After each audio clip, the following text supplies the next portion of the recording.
നമസ്കാരം. നിരവധി വാർത്തകൾ സംഭവിച്ച ഒരു തെരഞ്ഞെടുപ്പ് പ്രചാരണ ദിവസം കൂടി കഴിഞ്ഞു പോവുകയാണ്. ഞാൻ മാതൃഭൂമിയുടെ ഇലക്ഷൻ ബസ്സിൽ തൃശ്ശൂരിൽ നിന്ന് പാലക്കാടേക്ക് സഞ്ചരിക്കുകയാണ്. ഇന്ന് ഈ ഇലക്ഷൻ ബസ്സിലിരുന്നാണ് കെ.സി. വേണുഗോപാൽ ഗുരുതരമായ ആരോപണങ്ങൾ ബാർ ലൈസൻസുമായി ബന്ധപ്പെട്ട് ഇന്ന് ഉന്നയിച്ചത്. മുഖ്യമന്ത്രിക്ക് മറുപടി പറഞ്ഞത്. കേരളത്തിലെ മുഖ്യമന്ത്രി സ്ഥാനത്തെ സംബന്ധിച്ച് കോൺഗ്രസിൽ അവകാശവാദങ്ങളില്ല, തർക്കങ്ങളില്ല എന്ന് പറഞ്ഞത്. ഒരു പ്രൊസീജിയറുണ്ട്, കോൺഗ്രസിന് അത് പാലിക്കും എന്ന് പറഞ്ഞത്. മുഖ്യമന്ത്രി ഇന്നാണ് വാർത്താ സമ്മേളനം നടത്തി എൻ്റെ സംസ്കാരത്തിന് ചേരുന്ന വിധത്തിൽ മറുപടി പറയാൻ കഴിയില്ല എന്ന് കെ.സി. വേണുഗോപാലിനെ ഓർമ്മിപ്പിച്ചത്. ഡീലുമായി ബന്ധപ്പെട്ട അണിയറ സംസാരങ്ങളും വർത്തമാനങ്ങളും ഒക്കെ ഇന്നും ഉണ്ടായി. പക്ഷേ ഈ ദിവസത്തെ ഏറ്റവും പ്രധാനപ്പെട്ട സംഭവ വികാസം എന്ന് പറയുന്നത്, അല്ലെങ്കിൽ ഈ തെരഞ്ഞെടുപ്പ് പ്രചാരണ സമയത്തെ കളങ്കം എന്ന് പറയുന്നത് പ്രതിഭയുടെ കണ്ണീരാണ്. കായംകുളം മണ്ഡലത്തിലെ LDF സ്ഥാനാർത്ഥി ഇന്ന് മാധ്യമങ്ങൾക്ക് മുമ്പിൽ കരയുന്നത് നമ്മൾ കണ്ടു. അതിന് ഇടയാക്കിയ കാരണം എന്ന് പറയുന്നത് അവർ നേരിട്ട അധിക്ഷേപമാണ്. UDFൻ്റെ മണ്ഡലം കമ്മിറ്റി കൺവീനറിൽ നിന്ന് നേരിട്ട ലൈംഗിക അധിക്ഷേപം. ആ മുനയുള്ള വാക്കുകളാൽ ഏറ്റ മുറിവ് കൊണ്ട് അവർ കരയുന്നത് നമ്മൾ കണ്ടു. വളരെ നല്ല നിലയിൽ ആ വിഷയത്തെ കൈകാര്യം ചെയ്തുകൊണ്ട് UDF അയാളെ, ആ വ്യക്തിയെ, ഇർഷാദ് എന്ന മണ്ഡലം കമ്മിറ്റി ചെയർമാനെ പുറത്താക്കി പുതിയ മണ്ഡലം കമ്മിറ്റി ചെയർമാനെ വെച്ചു എന്ന് മാത്രമല്ല, എതിർ സ്ഥാനാർത്ഥി M. ലിജു ആ വിഷയത്തിൽ ഒരു ന്യായീകരണത്തിൽ നിൽക്കാതെ മാപ്പ് പറഞ്ഞു എന്നുള്ള കാര്യം കൂടി നമ്മൾ ഇക്കാര്യത്തിൽ എടുത്തു പറയണം. പക്ഷേ എന്തുകൊണ്ട് തെരഞ്ഞെടുപ്പ് വേളയിൽ സ്ത്രീകളായ സ്ഥാനാർത്ഥികൾ ഇതുപോലെ ടാർഗറ്റ് ചെയ്യപ്പെടുന്നു? അതൊരു മനോനിലയുടെ പ്രതിഫലനം നിശ്ചയമായും അക്കാര്യത്തിലുണ്ട്. കേരളം ഇത്രയും മുന്നോട്ട് പോയിട്ടും വളരെ വളരെ മുന്നോട്ട് വരാനുള്ള മനോനിലയിൽ മലയാളി പൊതുസമൂഹം ജീവിക്കുന്നുണ്ടോ എന്ന ഗൗരവതരമായ ചോദ്യം അവിടെ ഉയരുന്നുണ്ട്. ഈ ചർച്ചയിൽ എന്നോടൊപ്പം ശ്രീ D. സുരേഷ് കുമാർ, CPM പ്രതികരിച്ച്, LDF പ്രതികരിച്ച്, ശ്രീ ജിൻഡോ ജോൺ, UDF കോൺഗ്രസിനെ പ്രതികരിച്ച്, ശ്രീ S. ഡിന്നി കൊല്ലത്ത് നിന്ന് BJP പ്രതിനിധീകരിച്ച്, ശ്രീ ഡോക്ടർ മോഹൻ വർഗീസ്, അദ്ദേഹം രാഷ്ട്രീയ നിരീക്ഷകനാണ്. ശ്രീ ജിൻഡോ, UDFൻ്റെ തെരഞ്ഞെടുപ്പ് കൺവെൻഷനിൽ UDFൻ്റെ മണ്ഡലം കമ്മിറ്റിയുടെ ചെയർമാൻ്റെ ഭാഗത്തു നിന്നാണ് അത്രയധികം അധിക്ഷേപകരമായ പരാമർശമുണ്ടായത്. ആ പരാമർശം കേട്ട് നേതാക്കൾ ആരും അത് തിരുത്തിയതുമില്ല. ഒരു സ്ത്രീ ആയതുകൊണ്ടാണ് പ്രതിഭ ടാർഗറ്റ് ചെയ്യപ്പെട്ടത്. എല്ലാ പാർട്ടികളിലും പെട്ട സ്ത്രീകൾ ഈ തരുണത്തിൽ ടാർഗറ്റ് ചെയ്യപ്പെടുന്നുണ്ട്. അത് വികലമായ ഒരു മനോനിലയുടെ പ്രതിഫലനമാണ് എന്നുള്ള കാര്യത്തിൽ യാതൊരു സംശയവുമില്ല. ഇങ്ങനെ ഒന്ന് ഉണ്ടാകാൻ പാടുണ്ടായിരുന്നോ? തീർച്ചയായിട്ടും അഭിലാഷ് പറഞ്ഞതിനോട് ഞാൻ യോജിക്കുകയാണ്. അത്തരം ഒരു സ്റ്റേറ്റ്മെൻറ്റ് ഒരു കാരണവശാലും ഉണ്ടായിക്കൂടാ, പ്രത്യേകിച്ച് ഒരു UDF നേതാവിൻ്റെ ഭാഗത്തുനിന്ന് ഉണ്ടായിക്കൂടാ എന്നുള്ളതാണ് ഞങ്ങളുടെയും ടേക്ക്. കൃത്യമായിട്ട് അക്കാര്യത്തിൽ അവിടെ മത്സരിക്കുന്ന UDFൻ്റെ സ്ഥാനാർത്ഥി ശ്രീ M. ലിജു തന്നെ നിലപാട് വ്യക്തമാക്കിയിട്ടുണ്ട്. അദ്ദേഹത്തെ, ശ്രീ ഇർഷാദിനെ, നമ്മുടെ തെരഞ്ഞെടുപ്പ് ചുമതലകളിൽ നിന്ന് അദ്ദേഹത്തെ സ്ഥാനത്ത് നിന്ന് മാറ്റി നിർത്തുന്ന സാഹചര്യമുണ്ടായി. അദ്ദേഹം തന്നെ ആ വിഷയത്തിൽ അദ്ദേഹത്തിന് പറ്റിയ കുറവിൽ, അദ്ദേഹത്തിൻ്റെ വീഴ്ചയിൽ, തെറ്റിൽ അദ്ദേഹം ഖേദം പ്രകടിപ്പിച്ചിട്ടുണ്ട്. അത് ഒരു കാരണവശാലും, ഇനി ഖേദം പ്രകടിപ്പിച്ചോ ഇല്ലേ എന്നുള്ളതല്ല, ഒരു കാരണവശാലും തെരഞ്ഞെടുപ്പ് സമയത്തോ അല്ലാത്തപ്പോഴോ ഒരു രാഷ്ട്രീയ നേതാവിൻ്റെയും പൊതുപ്രവർത്തകൻ്റെയും ഒരു വ്യക്തിയുടെയും ഭാഗത്തുനിന്ന് ഇത്തരത്തിലുള്ള സ്റ്റേറ്റ്മെൻറ്റ് ഉണ്ടായിക്കൂടാ എന്നുള്ളത് തന്നെയാണ് ഞങ്ങളുടെ ഒപ്പീനിയൻ. വ്യക്തമാണ്. ശ്രീ സുരേഷ് കുമാർ, കോൺഗ്രസിൻ്റെ ഭാഗത്തുനിന്നും UDFൻ്റെ ഭാഗത്തുനിന്നും നടപടി ഉണ്ടായി. മണ്ഡലം കമ്മിറ്റി ചെയർമാനെ നീക്കി പുതിയ ആളെ വെച്ചു. എതിർ സ്ഥാനാർത്ഥി ഖേദം പ്രകടിപ്പിച്ചു. അതൊരു വെൽക്കം സ്റ്റെപ്പാണല്ലോ. മുൻകാലങ്ങളിലും വനിതാ സ്ഥാനാർത്ഥികൾ ആക്ഷേപിക്കപ്പെട്ടിട്ടുണ്ട്. ഇപ്പോൾ നിങ്ങളുടെ പക്ഷത്തുള്ള ലതിക സുഭാഷ് പാലക്കാട് മത്സരിച്ചപ്പോൾ, പാലക്കാടല്ല മലമ്പുഴയിൽ മത്സരിച്ചപ്പോൾ അന്നത്തെ എതിർ സ്ഥാനാർത്ഥി ഏറ്റവും പ്രമുഖനായ VS അച്യുതാനന്ദൻ നടത്തിയിട്ടുള്ള പരാമർശങ്ങൾ ഇപ്പോഴും കേരളത്തിൻ്റെ പൊതുസമൂഹത്തിൻ്റെ ഓർമ്മയിലുണ്ട്. ഇപ്പോൾ ഈ തെരഞ്ഞെടുപ്പ് വേളയിലാണ് നിങ്ങളുടെ പക്ഷത്തു നിന്ന് മാറിപ്പോയ ഒരാളുടെ നടപടിയെ, ഒരു പ്രമുഖ നേതാവിൻ്റെ നടപടിയെ മുഖ്യമന്ത്രി ഒരു അധിക്ഷേപ പദം കൊണ്ട് വിശദീകരിച്ചത്, അല്ലെങ്കിൽ ആക്ഷേപിച്ചത്. രാഷ്ട്രീയത്തിൽ വേണ്ട മിനിമം മര്യാദ അപ്രത്യക്ഷമാകുന്നതിന് സൂചനയാണല്ലോ. ഇവിടെ കറക്ഷൻ ഉണ്ടാകുന്നുണ്ട്. UDFൻ്റെ ഭാഗത്തു നിന്നുള്ള ഉണ്ടായിട്ടുള്ള കറക്ഷൻ മതിയാകുന്നതല്ലേ?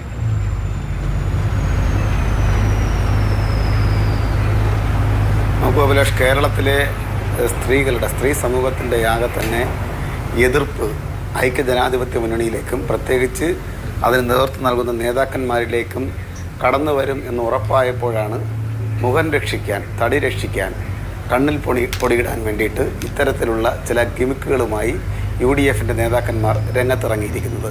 നിങ്ങൾ നോക്കൂ, ഏകദേശം 2 ദിവസങ്ങൾക്ക് മുൻപാണ് കേരളത്തിൻ്റെ പ്രതിപക്ഷ നേതാവും അതുപോലെ തന്നെ AICCയുടെ ജനറൽ സെക്രട്ടറിയുമൊക്കെ മുഖ്യമന്ത്രിയുടെ അല്ലെങ്കിൽ ഇടതുപക്ഷ പുരോഗമന പ്രസ്ഥാനങ്ങളുടെ അവൾക്കൊപ്പം നിലപാടിനെ അതിശക്തമായി പരിഹസിച്ചത്. അവൾക്കൊപ്പമല്ല, ഇന്നിപ്പോൾ ഇവർ ആർക്കൊപ്പമാണ് എന്നുള്ളത് വിശേഷിപ്പിക്കാൻ വാക്കുകളില്ലാത്തതാണ്. അരുതാത്ത വാക്കുകൾ എന്തെങ്കിലും എന്നിൽ നിന്ന് വീണുപോകുമോ എന്ന് ഞാൻ ഭയപ്പെടുകയാണ്. ഇത്തരത്തിൽ സംസ്കാരശൂന്യന്മാരായിട്ടുള്ള ആളുകൾ എങ്ങനെയാണ് ഐക്യജനാധിപത്യ മുന്നണിയുടെ മണ്ഡലം കൺവീനർ സ്ഥാനത്തേക്കൊക്കെ എത്തുക. രാഷ്ട്രീയമായി നമുക്ക് അങ്ങോട്ടും ഇങ്ങോട്ടും വെല്ലുവിളിക്കാം, അതുപോലെ തന്നെ ചില അഭിപ്രായങ്ങൾ പറയാം, ചിലപ്പോൾ ചില രൂപത്തിലുള്ള വാക്കുകൾ നിയന്ത്രണ ഇല്ലാത്ത നിലയിലേക്കൊക്കെ പോകാറുണ്ട്. പക്ഷേ ഇവിടെ സംഭവിക്കുന്നത് വളരെ പച്ചയായി ഒരു വനിതയെ അപമാനിച്ച രീതിയാണ്. എനിക്ക് തോന്നുന്നു അഭിലാഷ് പോലും ചിലപ്പോൾ നല്ല സതുദ്ദേശത്തോടു കൂടി ആയിരിക്കാം അതിനെ ആ രൂപത്തിൽ ഗൗരവത്തിൽ വിമർശിച്ച് കണ്ടില്ല എന്ന ഒരു പരാതി എനിക്കുണ്ട്. അത് ചിലപ്പോൾ സതുദ്ദേശമാണ് എന്നാണ് ഞാൻ കരുതുന്നത്. കാരണം ആ രൂപത്തിലല്ല, അതിനിശ്ചിതമായ വിമർശനത്തിന് വിധേയമാകേണ്ട പരാമർശമാണ്, അതിലൊരു സംശയമില്ല. ഞാൻ ആ വാചകങ്ങൾ ഇവിടെ ഉദ്ധരിക്കാത്തത് അതങ്ങനെ ഉദ്ധരിക്കാൻ പാടുള്ള വാചകങ്ങളല്ല എന്ന ബോധ്യത്തിലാണ്. സ്ത്രീകളെ, പൊതുരംഗത്ത് നിൽക്കുന്ന സ്ത്രീകളെ ഇത്തരുണത്തിൽ അധിക്ഷേപിക്കുന്നത് എത്ര നീചമായ മനോനിലയാണ് എന്നുള്ള കാര്യത്തിൽ എനിക്കൊരു തർക്കവുമില്ല. ഞാൻ ആ വാചകങ്ങൾ അതേപടി ഉദ്ധരിച്ചില്ല എന്ന് മാത്രമേ ഉള്ളൂ. അഭിലാഷ്, അതാണ് ഞാൻ പറഞ്ഞത്. സതുദ്ദേശം എന്ന വാക്ക് ഞാൻ അതാണ് ബോധപൂർവം പറഞ്ഞത്. നിങ്ങൾ നോക്കൂ, ഇതിവിടെ ഒറ്റപ്പെട്ട സംഭവമല്ല. കേരളത്തിൻ്റെ ഏറ്റവും യുവ നേതാക്കന്മാരിൽ ഏറ്റവും മനോഹരമായി ജനങ്ങളോട് പെരുമാറുന്ന, തൻ്റെ മുന്നിൽ വരുന്ന ആളുകളോട് വലിപ്പ ചെറുപ്പമില്ലാതെ വളരെ സ്നേഹോഷ്മളമായി പെരുമാറുന്ന, ഇതിനോടകം തന്നെ അതിന് വിഖ്യാതമായ പേര് കേട്ട കേരളത്തിൻ്റെ പൊതുമരാമത്ത് ടൂറിസം വകുപ്പ് മന്ത്രിയായിട്ടുള്ള സഖാവ് PA മുഹമ്മദ് റിയാസ്, സഖാവിൻ്റെ വിവാഹവുമായി ബന്ധപ്പെട്ട് ഇതുപോലെ തന്നെ ഒരു മുസ്ലിം ലീഗ് നേതാവ് പറഞ്ഞു, അന്ന് തെരഞ്ഞെടുപ്പ് പടിവാതിൽക്കൽ എത്തി നിൽക്കാത്തത് കൊണ്ട് യാതൊരുവിധ നടപടിയും ഉണ്ടായില്ല എന്ന് മാത്രമല്ല, അദ്ദേഹത്തെ അനുമോദിക്കാൻ കയ്യടിയും പിന്തുണയും ഉണ്ടായിരുന്നു UDF നിന്ന് എന്നുള്ളത് നാം കാണണം. ഇവിടെയും അത് തന്നെയാണ് സംഭവിച്ചത്. അതിന്റെ പിറ്റേന്ന് തന്നെ മുസ്ലിം ലീഗിന്റെ നേതൃത്വം അക്കാര്യത്തെ തള്ളി പറഞ്ഞിരുന്നു. മുസ്ലിം ലീഗിന്റെ സംസ്ഥാന നേതൃത്വം ആ വാക്കുകളെ തള്ളിപ്പറഞ്ഞിരുന്നു. പാണക്കാട് കുടുംബാംഗങ്ങൾ തന്നെ ആ വാക്കുകളെ തള്ളിപ്പറഞ്ഞിരുന്നു. അഭിലാഷ്, താങ്കൾ ഇടപെടുന്നത് കൊണ്ട് കുഴപ്പമില്ല.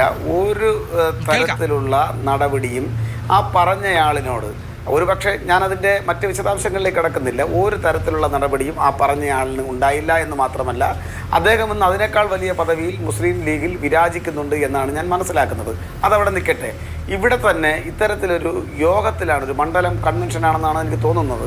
അവിടെ ഇത് അദ്ദേഹം പറയുമ്പോൾ അദ്ദേഹത്തിന് ചിരിയോടുകൂടി കയ്യോടിയോടുകൂടി അദ്ദേഹത്തെ പ്രോത്സാഹിപ്പിക്കുന്ന നിലയാണ് നമുക്ക് കാണാൻ വേണ്ടി കഴിയുന്നത്. ഇത് UDFൻ്റെ ഒരു സമീപനമാണ്. ഐക്യജനാധിപത്യ മുന്നണിയുടെ കോൺഗ്രസിൻ്റെ ഒരു പൊതു സമീപനമാണ്. ഇവിടെ ഏതെങ്കിലും മുഖ്യമന്ത്രിയെ ചെറ്റ മുഖ്യമന്ത്രി എന്ന് പറഞ്ഞാൽ ഒരു തരത്തിലുള്ള പരാതിയും ആർക്കുമില്ല. അദ്ദേഹം അതിനേക്കാൾ വലിയ പദവികളിലേക്ക് കോൺഗ്രസിൽ എത്തപ്പെടുന്നു. എന്നാൽ ഇടതുപക്ഷം തീർച്ചയായും ഇത്തരം കാര്യങ്ങളിൽ വളരെ സെൻസർഷിപ്പിന് വിധേയമാകേണ്ടതാണ് എന്ന പൊതുധാരണ നമ്മുടെ സമൂഹത്തിനകത്ത് നിലനിൽക്കുകയാണ്. ഞാനതിനെ സ്വാഗതം ചെയ്യുകയാണ്. കാരണം ഇടതുപക്ഷം കുറച്ചുകൂടെ സാമൂഹിക പ്രതിബദ്ധതയോടുകൂടി ഇടപെടേണ്ടതാണ് എന്ന് ഞങ്ങളെ അടിക്കടി ഓർമ്മപ്പെടുത്തുന്ന ആളുകൾ, മുഖ്യമന്ത്രി ഉൾപ്പെടെയുള്ള ആളുകളെ, കേരളത്തിൻ്റെ മന്ത്രിമാരുൾപ്പെടെയുള്ള ആളുകളെ മാധ്യമ ചർച്ചകൾക്കകത്ത് പോലും വളരെ മോശമായി, നിശിതമായി, കേട്ടാലറക്കുന്ന വാക്കുകൾ ഉപയോഗിച്ച് അവരെ വിമർശിക്കുമ്പോൾ പലപ്പോഴും നമ്മൾ ചിരിച്ചുകൊണ്ടോ അല്ലെങ്കിൽ അവർക്ക് അഭിലാഷിനല്ല ഞാൻ വ്യക്തിപരമായി പറയുന്നത്, ചില ആളുകൾ, മാധ്യമരംഗത്ത് ചില ആളുകൾ പ്രോത്സാഹനജനകമായിട്ടുള്ള ഒരു അന്തരീക്ഷം സൃഷ്ടിച്ചു കൊടുക്കുന്ന സമീപനം നിലനിൽക്കുന്നുണ്ട്. അത് പൊതുവിൽ എതിർക്കപ്പെടേണ്ടതാണ്. ഇന്നിപ്പോൾ ഈ കാര്യം ഇൻട്രോയിലെങ്കിലും വിമർശിക്കാൻ തയ്യാറായ അഭിലാഷിൻ്റെ സമീപനത്തെ ഞാൻ അഭിനന്ദിക്കുകയാണ്. പക്ഷേ ഇതിവിടം കൊണ്ട് അവസാനിക്കുന്നില്ല. ഇത് കോൺഗ്രസിൻ്റെ ഐക്യജനാധിപത്യ മുന്നണിയുടെ സമീപനത്തിൻ്റെ ഭാഗമാണ്. ഞാൻ അതിനൊരു ഉദാഹരണം പറയാം. ഇത്രയും സമയമായിട്ടും അവൾക്കൊപ്പമെന്ന് പറഞ്ഞ നിലപാടിനെ പരിഹസിച്ച കേരളത്തിൻ്റെ പ്രതിപക്ഷ നേതാവ് ശ്രീ VD സതീശനോ AICCയുടെ ജനറൽ സെക്രട്ടറി ആയിട്ടുള്ള ശ്രീ KC വേണുഗോപാലോ കേരളത്തിൻ്റെ മുൻ പ്രതിപക്ഷ നേതാവ് ശ്രീ രമേശ് ചെന്നിത്തലയോ ഈ കാര്യത്തെ സംബന്ധിച്ച് അരുതാത്തത് സംഭവിച്ചിരിക്കുകയാണ് എന്ന് ഒരു സ്റ്റേറ്റ്മെന്റ് മാധ്യമങ്ങളിലൂടെ പുറത്തുവിടാൻ അവർ തയ്യാറായിട്ടില്ല എന്നുള്ളത് കോൺഗ്രസ് ഇക്കാര്യത്തിൽ എടുക്കുന്ന സമീപനത്തിന്റെ ഏറ്റവും മികച്ച ഉദാഹരണമായി നമുക്ക് കാണാൻ വേണ്ടി സാധിക്കും. സ്ത്രീകളോടുള്ള കോൺഗ്രസ് സമീപനത്തിന്റെ ഉദാഹരണമാണ് ഇവിടെ ചൂണ്ടിക്കാണിക്കപ്പെടുന്നത്. ശരി, അതാണ് വാദം. ഞാൻ വരാം. UDFന് അതിന് മറുപടി ഉണ്ടാവും. Colonel S. ഡിന്നി, വളരെ മോശം സമീപനങ്ങൾ പ്രചാരണ രംഗത്തുണ്ടാകുന്നു എന്നുള്ളത് നമ്മുടെ ജനാധിപത്യത്തിൻ്റെ അന്തസത്തെ ഇടിച്ചു താഴ്ത്തുമെന്നുള്ള കാര്യത്തിൽ എനിക്ക് യാതൊരു തർക്കവുമില്ല. തെരഞ്ഞെടുപ്പ് നടക്കേണ്ടത് രാഷ്ട്രീയ വിഷയങ്ങളുടെ അടിസ്ഥാനത്തിലാണ്. സംവാദങ്ങളിൽ വിയോജിപ്പുകൾ ഉണ്ടാകും. ആ വിയോജിപ്പുകൾ പ്രകടിപ്പിക്കേണ്ടത് രാഷ്ട്രീയമായാണ്, ആശയപരമായാണ്. അതിനപ്പുറത്ത് വ്യക്തികളിലേക്കും അതും കടന്ന് വ്യക്തിഹത്യയിലേക്ക് നീങ്ങുമ്പോൾ അത് ആ ജനാധിപത്യ സംവിധാനത്തിൻ്റെ തന്നെ യശസ്സിനെ കുറച്ചു കളയുന്നതാണ്. ഈ സംഭവം സ്ഥാനാർത്ഥിക്ക് ഖേദം പ്രകടിപ്പിക്കേണ്ടി വന്ന കായംകുളത്തെ സംഭവം ഒരു പാഠമായി വരുന്ന നാളുകളിൽ ക്യാമ്പയിൻ നടത്തുമ്പോൾ സ്ഥാനാർത്ഥികളും പാർട്ടിക്കാരും രാഷ്ട്രീയ നേതാക്കളും ഒക്കെ ഉൾക്കൊള്ളുമെന്ന് പ്രതീക്ഷിക്കാമോ? അങ്ങനെ പ്രതീക്ഷിക്കാം എന്നാണ് നമ്മളെല്ലാം ആഗ്രഹിക്കുന്നത്. പക്ഷെ അങ്ങനെ നടക്കുമോ എന്നുള്ള ഒരു ഗ്യാരണ്ടി ഇല്ല എന്ന് തന്നെ പറയേണ്ടി വരും ശ്രീ അഭിലാഷ്. കാരണം നമ്മുടെ ഇപ്പോഴത്തെ ഈ ഒരു പൊതുവായിട്ടുള്ള ഒരു ഇലക്ഷൻ ക്യാമ്പയിനിങ് നോക്കിക്കഴിഞ്ഞാൽ തന്നെ ഡീസൻസി അല്ലെങ്കിൽ മര്യാദ എന്നുള്ളൊരു കാര്യം അത് തീരെ ഇല്ലാത്ത രീതിയിൽ തന്നെയാണ് പല സ്റ്റേറ്റ്മെൻറ്റ്സും പല ഭാഗത്തു നിന്ന് വരുന്നത്. അത് മുഖ്യമന്ത്രിയുടെ ഭാഗത്തായാലും ശരി, ഇന്നിപ്പം ഈ MLA അഗേൻസ്റ്റ് ആയിട്ട്, അതും ഒരു സ്ത്രീ ആയിട്ടുള്ള ഒരു വനിതയായിട്ടുള്ള ഒരു MLA അഗേൻസ്റ്റ് ആയിട്ട് വന്നിട്ടുള്ള ഒരു സ്റ്റേറ്റ്മെൻറ്റ് നോക്കൂ. അത് വളരെ ഒരു അപലനീയം മാത്രമല്ല, അത് ആക്ച്വലി ഞാൻ പൊതുസമൂഹത്തിൽ ആ ഉപയോഗിച്ച വാക്കുകൾ നമുക്ക് ഇവിടെ നിന്ന് പറയാൻ പറ്റാത്തൊരു കാര്യമാണ്. അതുകൂടാതെ ഞാനിതിന് വെറും ഒരു രാഷ്ട്രീയപരമായിട്ടുള്ളൊരു കാര്യം മാത്രമായിട്ടല്ല കാണുന്നത്. നമുക്ക് ഇപ്പം ഞാനൊരു 2-3 ദിവസം മുമ്പ് ഒരു ചാനലിൽ, അതായത് ഇംഗ്ലീഷ് ചാനലിലായിരുന്നു, ആ ചാനലിൽ കേരളത്തിൽ എന്തുകൊണ്ട് സ്ത്രീകൾ രാഷ്ട്രീയത്തിലേക്ക് റെപ്രസെൻറ്റേഷൻ ഇല്ല എന്നുള്ളൊരു ചർച്ചയായിരുന്നു. അതായത് നാഷണൽ ആവറേജിൻ്റെ അത്ര പോലും കേരളത്തിൽ MLAസും കാൻഡിഡേറ്റ്സ് ഒന്നും വരുന്നില്ല എന്നുള്ളൊരു ചർച്ചയായിരുന്നു. അത് 10% പോലും ഇല്ലാത്ത ഒരു രീതിയാണ് കേരളത്തിൽ നടക്കുന്നത്. അപ്പോൾ അതിനകത്ത് ഫൈറ്റ് ചെയ്തുകൊണ്ട് നിൽക്കുന്ന സ്ത്രീകൾ അവരെ ഇങ്ങനത്തെ എത്രമാത്രം പ്രതിസന്ധികളും എത്രമാത്രം ചാലഞ്ചസുമായിട്ടാണ് അവർ വരുന്നതെന്ന് നമുക്ക് എല്ലാവർക്കും അറിയാം. അങ്ങനെ നിൽക്കുന്ന സ്ത്രീ, അങ്ങനെ നിൽക്കുന്ന ഫൈറ്റ് ചെയ്ത് വിജയിച്ച് നിൽക്കുന്ന ഒരു സ്ത്രീ, അവരെ അഗെയിൻസ്റ്റ് ആയിട്ട് എന്തും പറയാം എന്നുള്ളൊരു ലൈസൻസിൻ്റെ രീതിയിലാണ് ഇപ്പോൾ നമ്മൾ ആ മുസ്ലിം ലീഗിൻ്റെ ആ ഒരു നേതാവിനെ കണ്ടത്. അവരെടുത്തു, ഒരു ഇമ്മീഡിയറ്റ് ആയിട്ടുള്ള ഒരു നടപടി എടുത്തു, അത് ഓക്കെ ഫൈൻ. പക്ഷെ അതല്ലാതെ എന്തുകൊണ്ട് ഇത് സംഭവിക്കുന്നു എന്നുള്ളതാണ് ഞാൻ പറഞ്ഞ പൊതുവായിട്ടുള്ള ഒരു രാഷ്ട്രീയപരമായിട്ടുള്ള ഒരു ഡീഗ്രഡേഷൻ, അല്ലെങ്കിൽ നമ്മുടെ നിലവാരത്തിൻ്റെ ഒരു കുറവ് വന്നിട്ടുണ്ട്. നമ്മളൊക്കെ പ്രബുദ്ധ കേരളം എന്ന് പറയുമ്പോൾ നമ്മൾ ആത്മപരിശോധന തന്നെ നടത്തിയിട്ടുണ്ട്. അതായത് ഇപ്പോൾ ചർച്ചകൾ കണ്ടാലും ശരി, ക്യാമ്പയിൻ കണ്ടാലും ശരി, അത് വെറും സാധാരണ തെരുവ് നിന്നിട്ട് സംസാരിക്കുന്ന രീതിയല്ല. ഇപ്പം മുഖ്യമന്ത്രി തന്നെ 2-3 ദിവസം ഉപയോഗിച്ച ലാംഗ്വേജ് നോക്കൂ, അതൊക്കെ നമുക്ക് അക്സെപ്റ്റ് ചെയ്യാൻ പറ്റുന്നതാണോ? അപ്പോൾ ഇതേപോലെ തന്നെ ഓരോ നേതാക്കന്മാരും വിചാരിക്കുന്നത് അവർ എന്ത് പറഞ്ഞാൽ അവർക്ക് കയ്യടി കിട്ടും, അല്ലെങ്കിൽ അവർക്ക് എന്തും പറയാം എന്നുള്ളൊരു ലൈസൻസ് ഇന്ന് കേരളത്തിലെ ആ ഒരു രീതിയിലേക്ക് വന്നു. അത് മാറണം. അത് മാറിയാൽ മാത്രമേ ശ്രീ അഭിലാഷ് പറഞ്ഞ പോലെ ആ രാഷ്ട്രീയത്തിൻ്റെ നിലവാരവും ഈ പൊതുവായിട്ടുള്ള രീതിയിൽ ഇമ്പ്രൂവ്മെന്റ് വരൂ എന്ന് ആണ് എനിക്ക് പറയാനുള്ളത്. തീർച്ചയായിട്ടും. ഡോക്ടർ മോഹൻ വർഗീസ്, ചില തെരഞ്ഞെടുപ്പുകളുടെ ദിശ മാറ്റാൻ മാത്രം ശേഷിയുള്ള പ്രയോഗങ്ങളുണ്ട്. നമുക്കറിയാം, പ്രയോഗങ്ങളിൽ പിടിച്ച് ചർച്ച വലിയ തോതിൽ നീണ്ടുപോയിട്ടുള്ള സന്ദർഭങ്ങൾ 2014 ദേശീയ തലത്തിൽ എടുത്താൽ മണിശങ്കർ അയ്യർ ഉപയോഗിച്ച ചില പദപ്രയോഗങ്ങൾ എത്രമാത്രം കോൺഗ്രസിനെ വേട്ടയാടിയിട്ടുണ്ടെന്ന് നമുക്കറിയാം. അതേ ലോക്സഭാ തെരഞ്ഞെടുപ്പിൽ NK പ്രേമേന്ദ്രനെതിരെ പിണറായി വിജയൻ ഉപയോഗിച്ച പദപ്രയോഗം പക്ഷേ ആ റിസൾട്ടിനെ പോലും സ്വാധീനിക്കുന്ന വിധത്തിൽ മാറിയിട്ടുണ്ട്. അതുകൊണ്ട് ഈ രാഷ്ട്രീയ രംഗത്ത് ക്യാമ്പയിൻ സമയത്ത് നടത്തുന്ന പദപ്രയോഗങ്ങൾക്കുള്ള ഇമ്പാക്റ്റ്, അത് ജനങ്ങൾക്ക് ഏതൊക്കെ തരത്തിൽ അത് ബാധിക്കുമെന്നുള്ളത് നമുക്ക് തന്നെ ഉദാഹരണങ്ങളുള്ള വിഷയമാണ്. ഇപ്പോൾ കഴിഞ്ഞ ദിവസങ്ങളിൽ മുഖ്യമന്ത്രി നടത്തിയിട്ടുള്ള ചില പദപ്രയോഗങ്ങൾ, വീട്ടിൽ പോയി പറഞ്ഞാൽ മതി എന്നുള്ളത്, ഞാനിപ്പോൾ ഈ ആളുകളുമായിട്ടൊക്കെ സംസാരിക്കുമ്പോൾ അവരുടെ മനസ്സിലുള്ളത് മറ്റു പലതിനേക്കാൾ ഇത്തരം വിഷയങ്ങളാണ് എന്ന് വരുന്നുണ്ട്. അപ്പോൾ രാഷ്ട്രീയ കക്ഷികളെ സംബന്ധിച്ചും നേതാക്കളെ സംബന്ധിച്ചും ഈ കാര്യത്തിൽ ജാഗ്രത പുലർത്തേണ്ട ദിവസങ്ങളാണ് വരുന്നത്. അത് അവരങ്ങനെ ചെയ്യും എന്ന് താങ്കൾ പ്രതീക്ഷിക്കുന്നുണ്ടോ? പൊതു സ്വഭാവം പെട്ടെന്ന് ഒരു നാൾ രാഷ്ട്രീയ DNA മാറില്ല, വ്യക്തികളുടെ ഒരു അഭിരുചിയും മാറില്ല. പക്ഷേ ഇവിടെ മുന്നണി ഏതുമായിക്കൊള്ളട്ടെ, രാഷ്ട്രീയ കക്ഷി ഏതുമായിക്കൊള്ളട്ടെ, പ്രചരണ രംഗത്ത് ഉപയോഗിക്കേണ്ട ചില മര്യാദകളുണ്ട്, ചില സഭ്യതയുടെ ചില അതിർവരമ്പുകളുണ്ട്. ഇത് ഭേദിച്ചുകൊണ്ട് ആര് പരാമർശം നടത്തിയാലും മുന്നണി ഭേദമന്യേ പാർട്ടി ഭേദമന്യേ അപലപിക്കപ്പെടേണ്ടതാണ്, യാതൊരു സംശയവുമില്ല. ഇവിടെ നോക്കൂ, 2 ഉദാഹരണങ്ങൾ പറഞ്ഞു. ഒരു തെരഞ്ഞെടുപ്പിൻ്റെ ആകമാന ചിത്രത്തെ തന്നെ മാറ്റിമറിച്ച ചില വീൺവാക്കുകൾ. അത് ശ്രീ മണിശങ്കർ അയ്യർ, മയിലാടുതുറയിൽ മത്സരിച്ച ശ്രീ മണിശങ്കർ അയ്യർ എന്ന കോൺഗ്രസ് നേതാവ് പറഞ്ഞതാണ്.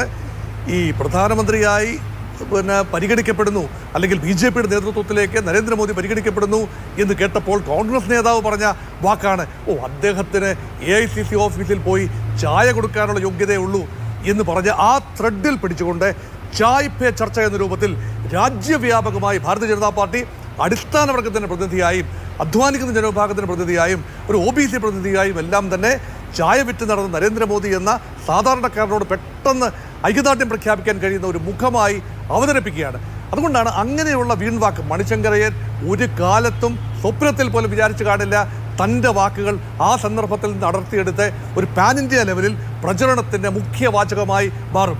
അതുമുതൽ തന്നെ ഇന്ത്യയുടെ രാഷ്ട്രീയ ചിത്രം മറ്റൊന്നാണ്. അത് കാരണമാണ് മോദി ജയിച്ചതെന്നല്ല പറഞ്ഞു വരുന്നത്. പക്ഷെ അതുണ്ടാക്കിയ പ്രഭാവം ഇന്നും നിലനിൽക്കുന്നു എന്നത് നിസ്തർക്കം പറയാം. അതുപോലെ തന്നെയാണ് അതേ തെരഞ്ഞെടുപ്പിൽ തന്നെ കൊല്ലത്ത് RSP വിട്ട് RSP LDF നിന്നും UDF പ്രവേശിച്ചപ്പോൾ NK പ്രേമചന്ദ്രൻ അദ്ദേഹത്തെക്കുറിച്ച് നടത്തിയ വളരെ മോശപ്പെട്ട ഒരു പരാമർശം, ആ പരാമർശത്തിന് ഇന്നും വലിയ വിലയാണ് പിണറായി വിജയനും CPM എല്ലാം കൊടുക്കുന്നത്. അദ്ദേഹം ഒരു ഇതിഹാസ നായകനായി വളർന്നു.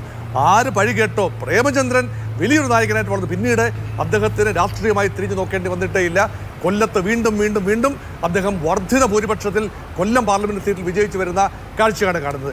ഈ തെരഞ്ഞെടുപ്പിലും കഴിഞ്ഞ 2-3 ദിവസമായി വളരെ അനാരോഗ്യപരമായ പരാമർശങ്ങളുണ്ടായി. അത് രണ്ട് ഭാഗത്തു നിന്നുണ്ടായി. അൺഫോർച്ചുനേറ്റ്ലി അത് മുഖ്യമന്ത്രിയുടെ ഭാഗത്തു നിന്ന് ഈ G. സുധാകരൻ, അദ്ദേഹത്തെ മുതിർന്ന നേതാവാണ്, ഏറെക്കാലം ഒരുമിച്ച് ഒരു 6 പതിറ്റാണ്ടോളം അവർ ഒരുമിച്ച് രാഷ്ട്രീയ ഗോതായിൽ പ്രവർത്തിച്ചിട്ടുള്ളതല്ലേ.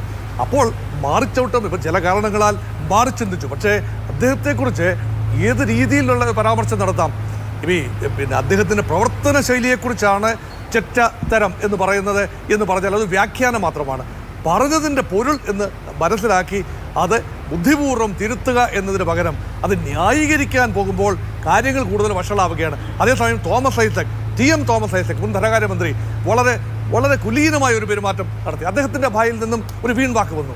പാലക്കാട് മത്സരിക്കുന്ന UDF സ്ഥാനാർത്ഥിയെക്കുറിച്ച് ഒരു വീൺവാക്ക്, ഒരു കോമാളി വേഷം കെട്ടി നടക്കുന്ന ഒരാളാണ് എന്ന രീതിയിലുള്ള ഒരു രമേശ് പിഷാരടിയെക്കുറിച്ച് ആ പരാമർശം അബദ്ധത്തിലായി എന്ന് മനസ്സിലാക്കിയ ആ നിമിഷം തന്നെ നിർവ്യാജം അദ്ദേഹം ഖേദപ്രകടനം നടത്തി. അപ്പോൾ ചില മാതൃകകളുമുണ്ട് ഈ പൊതുരംഗത്ത് പ്രവർത്തിക്കുമ്പോൾ. അഭിലാഷ്, സർട്ടൻ മാതൃകകൾ, ഇതെല്ലാം ഒരു അന്തത്തിൻ്റെ വിഷയമല്ലേ. മണിയാശാനും സ്നേഹപൂർവ്വം എല്ലാവരും വിളിക്കുന്ന മണിയാശാൻ തൻ്റെ നാട്ടുഭാഷയുടെ ലൈസൻസ് ഉപയോഗിച്ചുകൊണ്ട് ആരെക്കുറിച്ചും എന്തും പറയാം. അപ്പോൾ അതെല്ലാം തന്നെ നാട്ടുഭാഷയുടെ ഒരു ആനുകൂല്യം നൽകി കേരള സമൂഹം നെഞ്ചിലേറ്റണം എന്നാണോ വിചാരിക്കുന്നത്? അങ്ങനെയെങ്കിൽ ഇവിടെ ഭരണഘടനയും നിയമവും എല്ലാം എന്തിനാണ്? 2 പൗരന്മാർക്ക് 2 നീതി, 2 വിഭാഗത്തിന് 2 നീതി, ഇരട്ട നീതി ഇവിടെ പാടില്ലല്ലോ. അതുകൊണ്ട് ചില കാര്യങ്ങളിൽ സ്വയം ഇത് ആർക്കും ആരെയും പറഞ്ഞു തിരുത്താനാവില്ല. ഇതുകൊണ്ട് നഷ്ടം മാത്രമേ ഉണ്ടാകൂ. UDFൻ്റെ ഒരു മണ്ഡലം കൺവീനർ, മുസ്ലിം ലീഗിൻ്റെ ഒരു നേതാവ് അവിടെ നടത്തിയ ഒരു പരാമർശം എത്രയോ മ്ലേച്ഛമായ പരാമർശമാണ്. അന്തസ്സുള്ള കുലീനതയുള്ളൊരു സ്ത്രീയെക്കുറിച്ച്, അതാരുമായിക്കൊള്ളട്ടെ, പ്രതിപക്ഷത്തെ എതിർക്കപ്പെടുന്ന ഒരാളായിരിക്കാം, ഒരു സ്ഥാനാർത്ഥിയാണ്, അവരെക്കുറിച്ച് അരുതാത്തത് പറയുമ്പോൾ ആ വ്യക്തി ആ നിമിഷം ഖേദപ്രകടനം നടത്തേണ്ടതാണ്. പക്ഷേ UDF സംവിധാനം ഉണർന്ന് പ്രവർത്തിച്ചു. ലിജു എന്ന ആ ഒരു കാൻഡിഡേറ്റ്, അദ്ദേഹം 3 തവണ ആ മണ്ഡലത്തിൽ തോറ്റതാണ്. കഴിഞ്ഞ ദിവസവും അദ്ദേഹം ചില കാര്യങ്ങൾ പറഞ്ഞ് വൈകാരികമായി കണ്ണീരണിഞ്ഞ് നിൽക്കുന്നത് കണ്ടതാണ്. അദ്ദേഹത്തിൻ്റെ സാധ്യതകൾക്ക് പോലും മേലെ കരുനിഴൽ വീഴ്ത്തുന്ന രീതിയിലാണ് അദ്ദേഹത്തിന് വേണ്ടി പ്രചരണം നടത്തുന്ന ഒരാൾ ഈ തരം മ്ലേച്ഛമായ പ്രകടനം നടത്തിയത്. ഇത് കയ്യോടെ തന്നെ UDF അപലപിച്ചു. ലിജു തള്ളിപ്പറഞ്ഞു, തൻ്റെ സഹപ്രവർത്തകർ തള്ളിപ്പറഞ്ഞു. അദ്ദേഹത്തെ സ്ഥാനത്ത് നിന്ന് ഈ പറഞ്ഞ ആളെ സ്ഥാനത്ത് നിന്ന് നീക്കം ചെയ്യുകയും ചെയ്തു. അതിൽ കൂടുതലൊന്നും തന്നെ ചെയ്യാനില്ല. അതുകൊണ്ടാണ് ചില നിലപാടുകൾ, അതാണ് VD സതീശൻ പറഞ്ഞൊരു കാര്യമുണ്ടല്ലോ, ചില നിലപാടുകൾ, ചില ബോധ്യങ്ങൾ, ഈ ബോധ്യങ്ങൾ സതീശനോ പിണറായിക്കോ മാത്രം വന്നാൽ പോരാ, താഴെത്തട്ടിലുള്ള നേതാക്കൾക്കും ചില ബോധ്യങ്ങൾ വരണം. തങ്ങളുടെ വായിൽ നിന്നും വരുന്ന വാക്കുകൾ അബദ്ധത്തിൽ പറഞ്ഞതാകാം, ഒരു കോൺടെക്സ്റ്റിൽ പറഞ്ഞതാകാം, ഒരു പ്രസംഗമധ്യേ പറഞ്ഞു പോയതാകാം, ആവേശ തിരത്തളിൽ പറഞ്ഞു പോയതാകാം. പക്ഷേ അത് തെറ്റി എന്ന് മനസ്സിലാക്കിയാൽ നിർവ്യാജം ഖേദം പ്രകടിപ്പിക്കുമ്പോൾ അത് മനസ്സിലാക്കി ആദരിക്കാനുള്ള യുക്തി കേരള ജനതയ്ക്കുണ്ട്.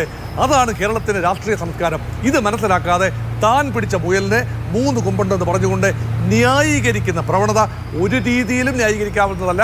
അതുകൊണ്ട് ഉദാത്തമായ ചില മൂല്യങ്ങൾ ഉയർത്തിപ്പിടിക്കുന്ന ഒരു പോരാട്ടം കൂടിയാവണം തെരഞ്ഞെടുപ്പ്. അല്ലാതെ കേവലം പച്ച രാഷ്ട്രീയം പറയുക എന്നതല്ല, എന്ത് വൃത്തികേടും പറഞ്ഞുകൊണ്ട് ജയിക്കുക എന്നതല്ല, മൂല്യങ്ങൾ തമ്മിലുള്ള പോരാട്ടം കൂടിയാവണം രാഷ്ട്രീയം.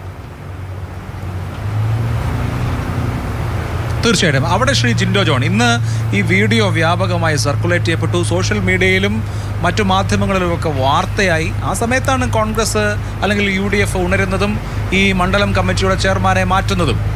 ഇന്നലെ ഈ സംഭവം ഉണ്ടായപ്പോൾ അദ്ദേഹത്തെ ആരും തിരുത്തി കണ്ടില്ല. അവിടെ വെച്ച് തന്നെ അത് തിരുത്തിയിരുന്നെങ്കിൽ ഈ ഡാമേജ് ഒഴിവാക്കാമായിരുന്നു. ഇന്നലെ തന്നെ വേണമെങ്കിൽ നടപടി സ്വീകരിക്കാമായിരുന്നു. ഇതൊരു തെരഞ്ഞെടുപ്പ് രംഗത്ത് ഡാമേജ് ഉണ്ടാകും എന്ന നിലയിൽ മാത്രം തിരുത്തപ്പെടുന്നതിലും ഒരു പ്രശ്നമുണ്ട്.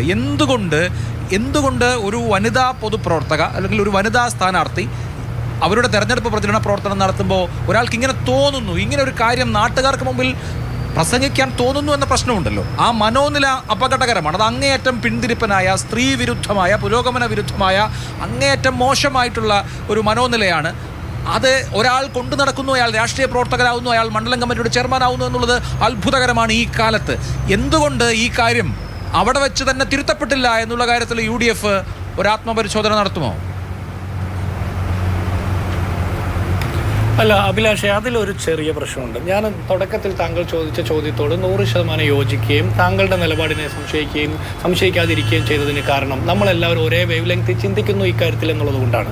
ഈ ചർച്ചയിൽ പങ്കെടുത്ത ഓരോ ആളുകളും, CPM-ന്റെ പ്രതിനിധി പറഞ്ഞതിനോട് എനിക്ക് പലതിലും അഭിപ്രായ വ്യത്യാസം ഉണ്ടെങ്കിലും പൊതുവിൽ എൻ്റെ അഭിപ്രായം ഈ കാര്യത്തിൽ ആ ഇർഷാദിൻ്റെ ഭാഗത്ത് വന്നിരിക്കുന്നത് വലിയ തെറ്റാണ് എന്നുള്ളത് കൊണ്ടാണ് നമ്മൾ തിരുത്തിയത്. പിന്നെ നിങ്ങൾ ചോദിച്ച ഒരു പ്രശ്നം എന്താണെന്ന് വെച്ചാൽ, ഒരു പൊതുസമ്മേളന വേദിയിൽ ഇങ്ങനെ കുറേ കാര്യങ്ങൾ പ്രസംഗിക്കുമ്പോൾ ആ ഒരു വികാരം തള്ളിച്ച് അദ്ദേഹം പറയുന്ന ഓരോ വാക്കും അവിടെ കൂലങ്കഷമായിട്ട് പരിശോധിച്ച് ഓഡിറ്റ് ചെയ്യാനായിട്ട് അവിടെ ആരും ഉണ്ടായെന്ന് വരില്ല. അത് ആളുകൾ ഇങ്ങനെ കേൾക്കും, ആളുകൾ കേട്ട് ആയ പ്രസംഗം കഴിയുമ്പോൾ അടുത്ത പ്രസംഗം വരും. അങ്ങനെയാണല്ലോ ഒരു പൊതുസമ്മേളന വേദിയിൽ നടക്കുക. സ്വാഭാവികമായിട്ടും അയാൾ പ്രസംഗിച്ച ഓരോ വാക്കും അങ്ങനെ ഓഡിറ്റ് ചെയ്യപ്പെടണമെന്നില്ല. ആളുകൾ അത്രയും ശ്രദ്ധിച്ചിട്ടുണ്ടാകില്ല. അതുകൊണ്ടായിരിക്കും ആ സ്പോട്ടിൽ അത് തിരുത്താതിരുന്നത്. അതിനുശേഷം ഇത് വാർത്തയായപ്പോഴായിരിക്കും പലപ്പോഴും അവിടെ പങ്കെടുത്ത ആളുകൾ പോലും ഇത്തരം ഒരു വാക്ക് അതിനിടയിൽ പ്രയോഗിച്ചു എന്ന് തിരിച്ചറിയുന്നത്.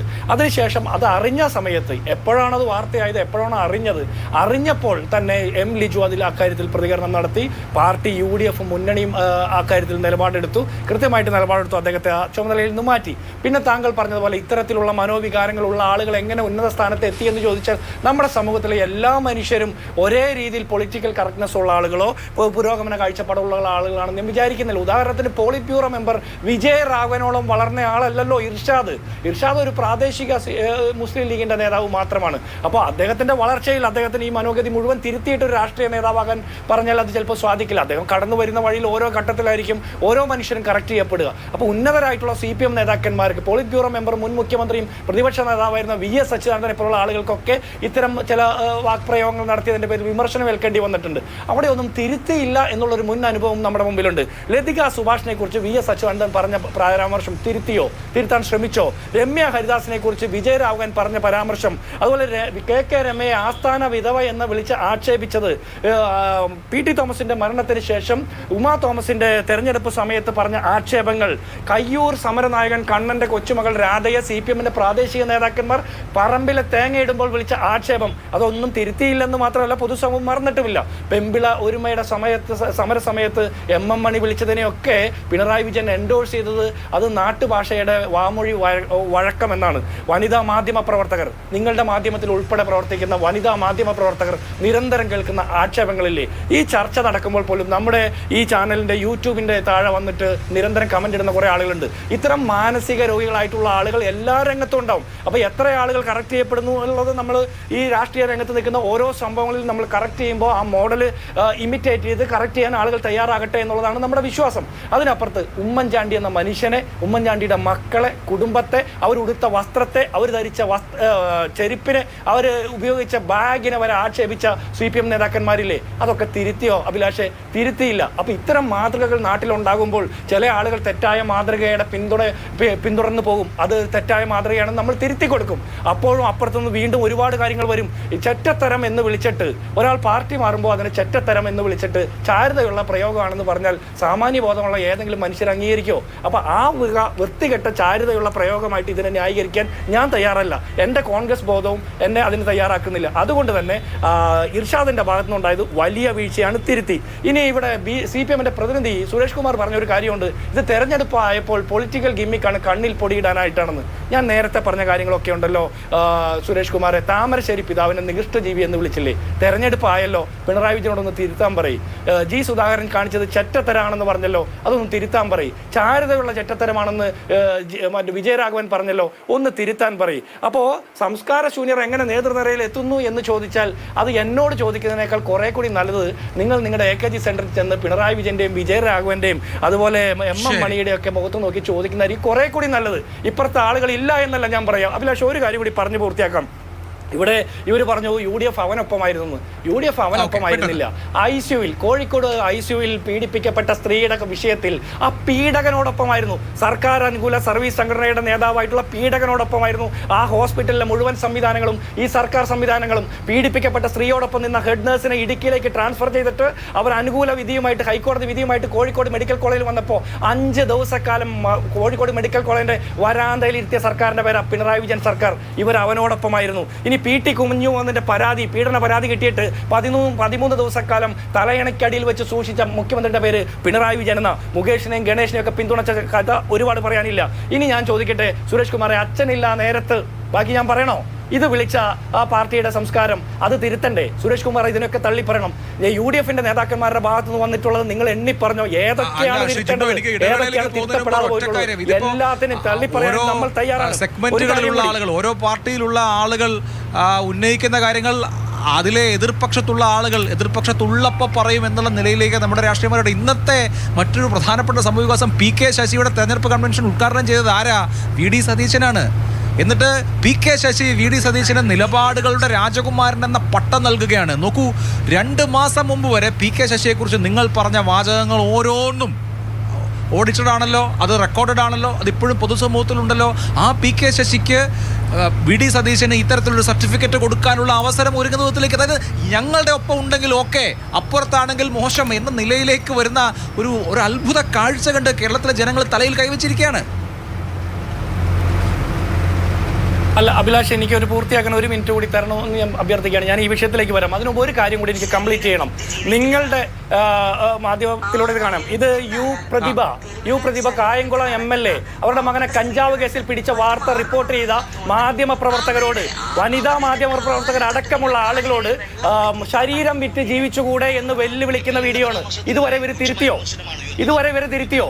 അപ്പോൾ ഇത് തിരുത്താത്ത പ്രതിഭാ ഹരി ഇത്തരത്തിലുള്ള ഒരു നേതാവിന്റെ മറ്റേ പരാമർശം കേട്ട് സങ്കടപ്പെട്ടു, ഞെട്ടി, കരഞ്ഞു എന്ന് പറയുമ്പോൾ ചിലപ്പോൾ നമുക്കൊരു സംശയം തോന്നും. അവർക്കുണ്ടായ സങ്കടത്തെ ഞാൻ തള്ളി പറയുന്നില്ല, പക്ഷേ അവരുടെ അതിവൈകാരികത കാണുമ്പോൾ നമുക്ക് ചിലപ്പോൾ സങ്കടം തോന്നും. വനിതാ മാധ്യമ പ്രവർത്തകർക്കും ഇതേ മാനസികാവസ്ഥ ഉണ്ടാവും. ആക്ഷേപം കേൾക്കുന്ന ഒരാൾ തകർന്നു പോകുന്നതോ, ആക്ഷേപം കേൾക്കുന്ന ഒരാൾ വികാരത്തിന് അടിപ്പെടുന്നതോ കരയുന്നതോ ഒരു തരത്തിലും സംശയിക്കേണ്ട കാര്യമില്ല. ആക്ഷേപം കേട്ടാൽ ആർക്കും ഇതൊക്കെ തോന്നും.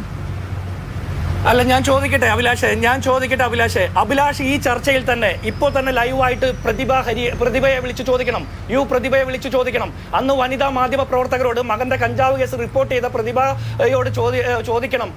അന്ന് മാധ്യമ പ്രവർത്തകരോട് ശരീരം വിറ്റ് ജീവിച്ചുകൂടെ എന്ന് ചോദിച്ചത് തിരുത്താൻ ഈ നിമിഷമെങ്കിലും തയ്യാറുണ്ടെന്ന്.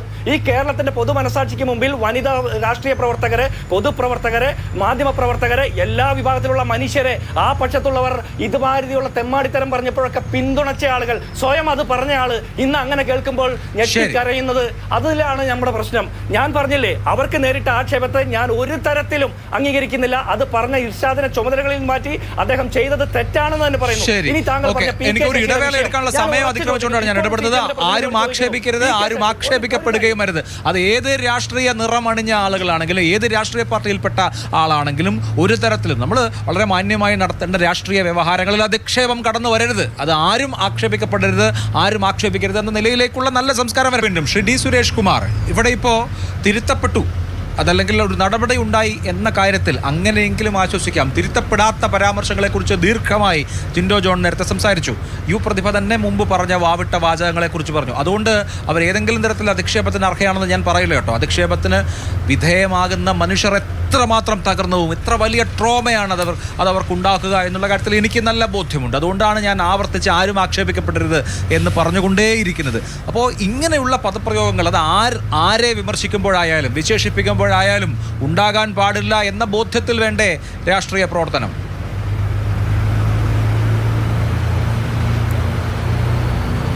ഞാൻ അതിന് മറുപടി പറയാം. അതിന് തൊട്ട് മുൻപ് ഇവിടെ പറഞ്ഞ ചില കാര്യങ്ങളിൽ, ഞങ്ങളെ പ്രതിസ്ഥാനത്ത് നിർത്തുന്ന ചില കാര്യങ്ങളിൽ മറുപടി പറയാൻ എനിക്ക് അവസരം തരണം. അതിലൊന്ന് ബഹുമാനപ്പെട്ട ഇവിടെ മാധ്യമപ്രവർത്തകനായി എത്തിയിട്ടുള്ള അദ്ദേഹം പറഞ്ഞ ചില കാര്യങ്ങളാണ്. അതിനകത്ത് അദ്ദേഹം ഈ ഉദാത്തമായ മൂല്യങ്ങൾ സംരക്ഷിക്കപ്പെടണം രാഷ്ട്രീയത്തിനകത്ത് എന്ന് പറഞ്ഞു വയ്ക്കുകയുണ്ടായി.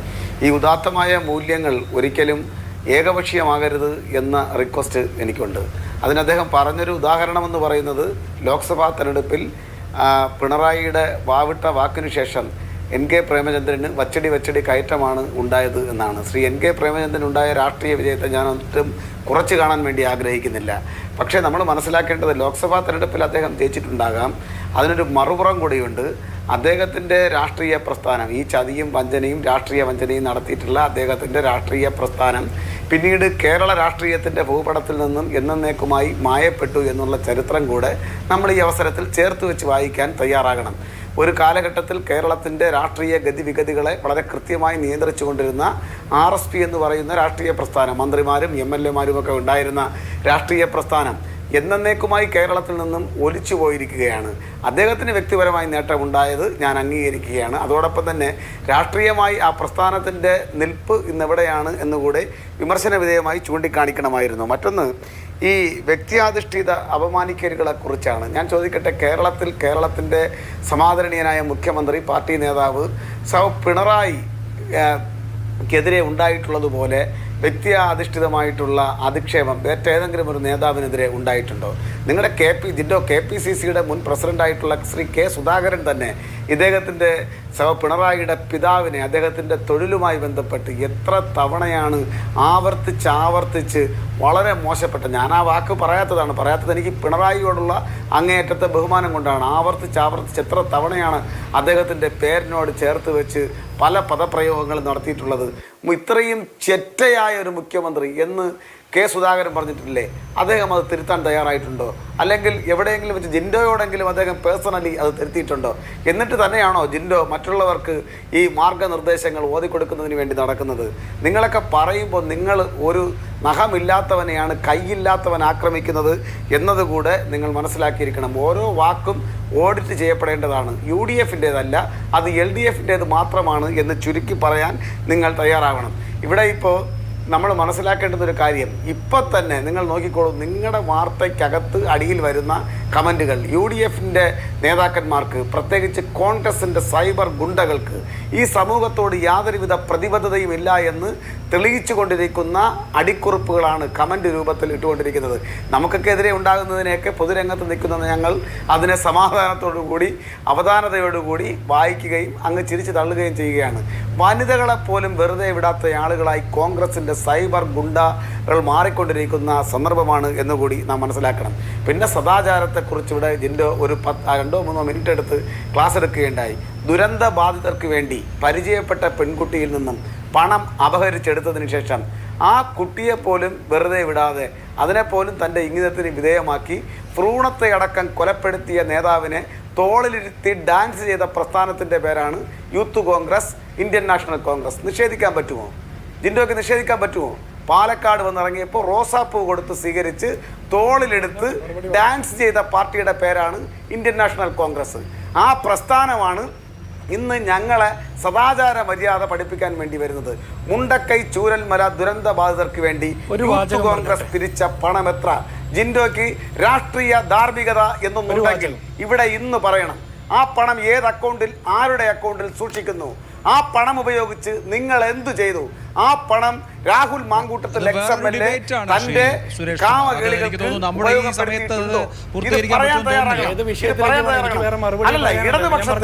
ഇടതുപക്ഷത്തെ വല്ലാതെ ആക്രമിക്കുമ്പോൾ ഇടതുപക്ഷമാണ്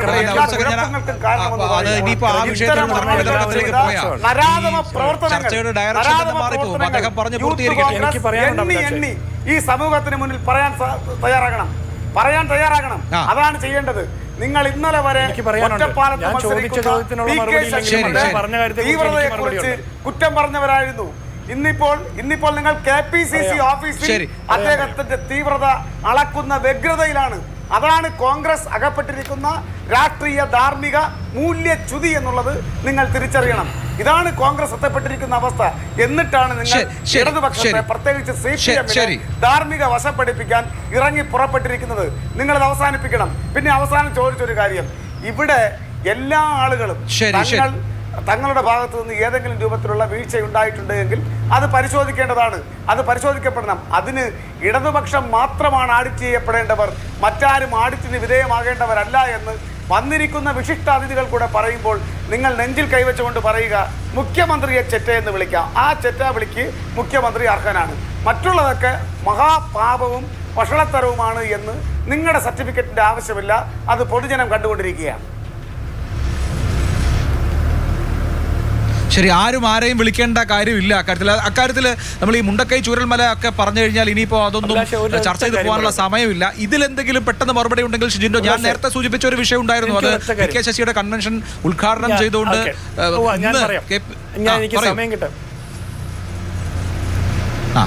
എനിക്ക് സമയം കിട്ടാത്തതുകൊണ്ട് അഭിലാഷ് ഞാനത് പൂർത്തീകരിക്കും. ഞാൻ ഒരു കാര്യം സുരേഷ് കുമാറിനോട് ചോദിക്കട്ടെ. ഈ മുഖ്യമന്ത്രിയെ ചെറ്റയെന്ന് വിളിച്ചത്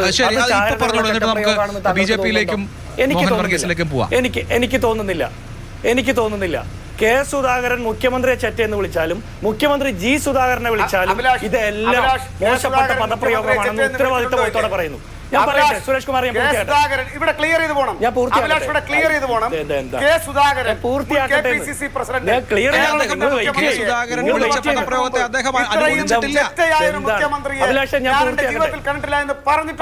പൂർത്തിയാക്കട്ടെ. എന്തും അല്ലല്ല അഭിലാഷ്, ഇതിന് മറുപടി പറഞ്ഞിട്ടുള്ളതിനെ ഞാൻ അനുകൂലിക്കുന്നില്ല എന്നല്ലേ അദ്ദേഹം പറഞ്ഞത്. അതിൽ ക്ലാരിറ്റി ഉണ്ടല്ലോ. കെ സുധാകരന്റെ ആ പരാമർശത്തെ അദ്ദേഹം അനുകൂലിക്കുന്നില്ല, അതിനെ ചാരുതയുള്ള പദപ്രയോഗമായി അദ്ദേഹം വിശദീകരിക്കുന്നില്ല എന്നല്ലേ പറഞ്ഞുള്ളൂ. ഓക്കെ, ഇനി ജിൻഡോയുടെ അവസരം. ജിൻഡോ പറയും. ഞാൻ പൂർത്തിയാക്കട്ടെ. ഇദ്ദേഹം ഈ ചർച്ച കാണുന്ന ഇദ്ദേഹത്തിന്റെ പാർട്ടിക്കാർ, എന്റെ പാർട്ടിക്കാർ, നമ്മുടെ നാട്ടിലെ പൊതുസമൂഹം, പാർട്ടി ഒന്നും ഇല്ലാത്ത ആളുകൾ, മാധ്യമപ്രവർത്തകർ എല്ലാവരും ഓഡിറ്റ് ചെയ്യട്ടെ. ഞാൻ പറയുന്നു, കെ സുധാകരൻ മുഖ്യമന്ത്രി പിണറായി വിജയനെ ചെറ്റയെന്ന് വിളിച്ചത് ചാരുതയുള്ള പ്രയോഗമാണെന്ന് ഞാൻ കരുതുന്നില്ല. അതുപോലെ തന്നെ ജി സുധാകരനെ വിളിച്ചതും ചാരുതയുള്ള ചെറ്റപ്രയോഗമാണെന്ന് ഞാൻ കരുതുന്നില്ല. ഇത് രണ്ടും ശരിയല്ല. രാഷ്ട്രീയ മര്യാദയ്ക്ക് പൊതുമര്യാദയ്ക്ക് ചേർന്ന പ്രയോഗങ്ങളല്ല എന്നുള്ളത് ഉത്തരവാദിത്ത ബോധത്തോടെ പറയുന്നു. ഇങ്ങനെ സുരേഷ് കുമാറിന് പറയാൻ പറ്റുമോ? പറയാൻ പറ്റില്ല.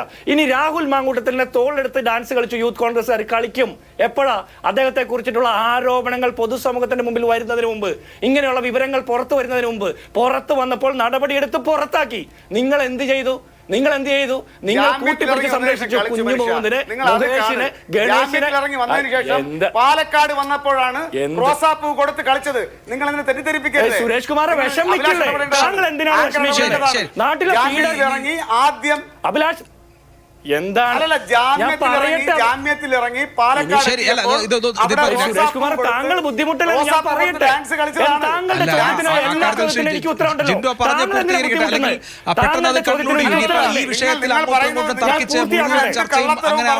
ഞാൻ പൂർത്തിയാക്കട്ടെ. ഇദ്ദേഹത്തിന് എന്താണ് ഇത്ര വിഷമം? ഞാൻ ചോദിക്കട്ടെ. അവസരം തരണം. കേട്ടുകൊണ്ടിരിക്കണ്ട. ഞാൻ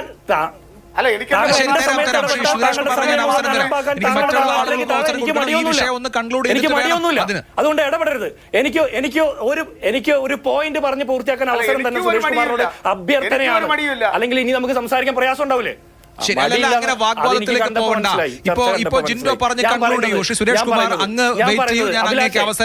പൂർത്തിയാക്കട്ടെ അഭിലാഷ, ഞാൻ പൂർത്തിയാക്കട്ടെ. ഞാൻ നേരത്തെ ഒരു ചോദ്യം ചോദിച്ചു. ചോദിച്ച ചോദ്യം, പ്രതിഭയ്ക്കുണ്ടായ സങ്കടത്തെ ഞാൻ പിന്തുണയ്ക്കുന്നു. അവർക്ക് അങ്ങനെ സംഭവിക്കാൻ പാടില്ലായിരുന്നു. ചെയ്ത തെറ്റ് ഇർഷാദ് തിരുത്തി, ഇർഷാദിനെ ഞങ്ങളും തിരുത്തി, ഞങ്ങളുടെ നിലപാട് പറഞ്ഞു. ഞാൻ ഈ പ്രതിഭയോട് നിങ്ങളൊന്ന് ചോദിക്കണം, ഇപ്പൊ ലൈവായിട്ട് വിളിച്ചു ചോദിക്കണം. അവർ മാധ്യമ പ്രവർത്തകരോട് മാംസം വിറ്റ് ജീവിക്കാൻ പറഞ്ഞത് തിരുത്താൻ തയ്യാറുണ്ടോ എന്ന് സുരേഷ് കുമാർ ഒന്ന് എൻഡോഴ്സ് ചെയ്ത് പറയാൻ പറ്റുമോ? അത് നല്ല പ്രയോഗമായിരുന്നു, അത് ചാരിതയുള്ള പ്രയോഗമായിരുന്നു. ഈ നിമിഷം അത് തിരുത്തിക്കാൻ നിങ്ങൾ തയ്യാറുണ്ടോ? ഞാൻ വെല്ലുവിളിക്കുക. ഇനി പി കെ ശശിയുടെ വിഷയം സുരേഷ് കുമാറോട് വീണ്ടും ചോദിക്കുന്നു. തെരഞ്ഞെടുപ്പ് നടന്നിട്ടില്ലല്ലോ. പി കെ ശശി പീഡകനാണോ അല്ലയോ? താങ്കൾ പറയൂ. പി കെ ശശി പീഡകനാണോ? നിങ്ങളുടെ വനിതാ സഖാക്കളെ പീഡിപ്പിച്ചിട്ടുണ്ടോ? നിങ്ങളുടെ പാർട്ടി ഓഫീസ് അനാശാസ്യ കേന്ദ്രമാക്കി മാറ്റിയിട്ടുണ്ടോ? തീവ്രത കുറഞ്ഞ പീഡനമാണെന്ന് നിങ്ങൾ എൻഡോഴ്സ് ചെയ്തിട്ടുണ്ടോ? എങ്കിൽ നിങ്ങൾ ഇപ്പോൾ പറയൂ, പരാതി കൊടുക്കൂ. പരാതി കൊടുത്ത് നടപടി സ്വീകരിക്കൂ. ഞങ്ങൾ UDF പിന്തുണ പിൻവലിച്ച് പുറത്താക്കും. അല്ലാതെ വെറുതെ വർത്താനം പറഞ്ഞാൽ പോരാ.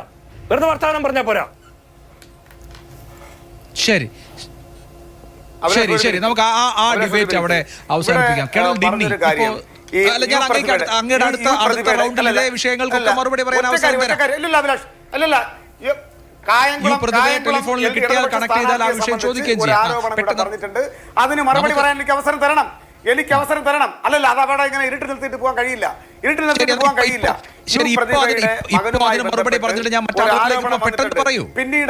പിന്നീട് അത് അത്തരത്തിലൊരു കേസേ ഇല്ല എന്ന് അവിടെ തന്നെ തെളിയിക്കപ്പെട്ടൊരു കാര്യമാണ്.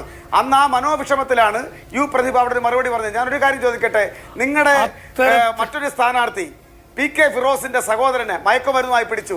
അന്ന് മനോവിഷമത്തിൽ പറഞ്ഞത് തിരുത്താൻ തയ്യാറുണ്ടോ സുരേഷ് കുമാർ? മനോവിഷമത്തിൽ മനോവിഷമത്തിൽ പ്രതിഭയ്ക്ക്